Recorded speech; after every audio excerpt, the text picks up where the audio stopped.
Uzun zamandır Diyarbakır programımız oldu. Başkanlarımıza da söyledik. Ziyaretler.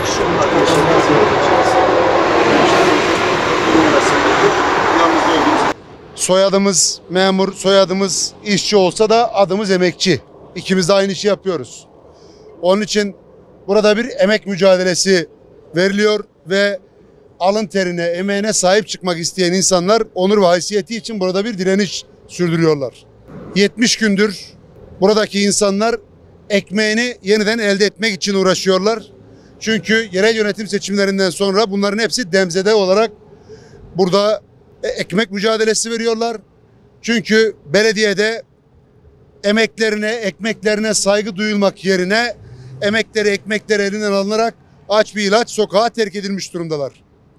Bunun kabul edilebilecek hiçbir tarafı yok. Çok net olarak söylüyorum. Benim Hakiş'te yaptığım görüşmede aldığım bilgiye göre 204 Hakiş üyesi olmak üzere 389 kişi işten atılmıştı. Bugün yeni sürgünler de var. Dolayısıyla burada 1600'ü aşkın insan Hakiş üyesi olarak 1267'si Hakiş, 1817'si genel olmak üzere burada Büyükşehir Belediyesi, Kayapınar, Sur ve Ergani belediyeler olmak üzere arkadaşlarımız bu anlamda zulümle karşı karşıyalar. Sürgün, yıldırma, mobbing, her şeyin alası var. Emek diyenler, ekmek diyenler, insan hakkı diyenler, insan onuru diyenler, emekçi diyenler aslında gerçek yüzünü ortaya koymuş durumda. Onun için bu az önce ifade ettiğim terimler onların reklam yüzüydü. Bu çadırdaki direniş onların gerçek yüzünü gösteriyor. Az önce Memur Sen'e ait bir üyemiz ta Kulpa 150 kilometre ileriye sürülmüş.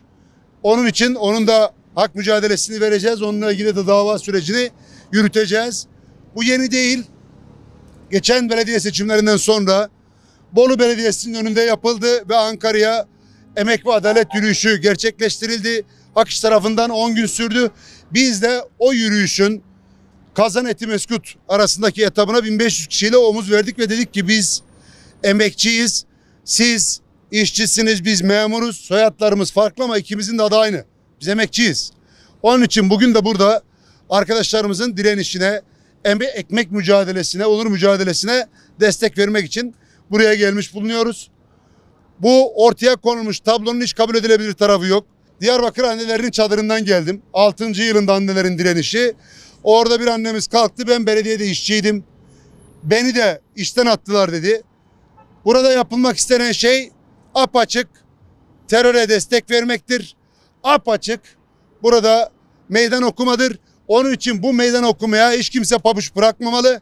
Evladı dağda olan, yüreği yanmış bir anneyi işten atmak hangi vicdanın eseridir? Burada dağdan dönmüş, terörden dönmüş çocuğu işe başlatmış bir sosyal restorasyon olarak onu kucaklamış devlet, belediyede işe alınmış, onu işten çıkarmak hangi vicdanın eseridir? Onun için bunun kabul edilebilir bir tarafı yok. Bu gerçek yüzlerini ortaya koyuyor. Reklam yüzlerine kimse aldanmasın. Onun için biz Memur Sen ailesi olarak buradaki emekçi mücadelesini sonuna kadar selamlıyor ve yanlarında olduğumuzu ifade ediyoruz. Çünkü bu emek ve ekmek mücadelesidir. Emek mücadelesini kucaklayacağız deyip gelip kundaklayanlara fırsat verilmesin. Bu bir kundaklamadır. Emekçilerin her birini bir tarafa sürmek demektir. Çoğunu ekmeksiz bırakmak demektir. Bunu kimse kabul etmemeli, kimse buna prim vermemeli. Halk da bunun gerçek yüzünü görmeli. Hukuk mücadelesini verdiğimiz gibi bu direnişi de destekleyeceğiz ve eninde sonunda direne kazanacağız diyorum ben. Yaşasın emekçi dayanışmamız! Yaşasın emekçi dayanışmamız! İnşallah geldiğinde tekrar oluruz.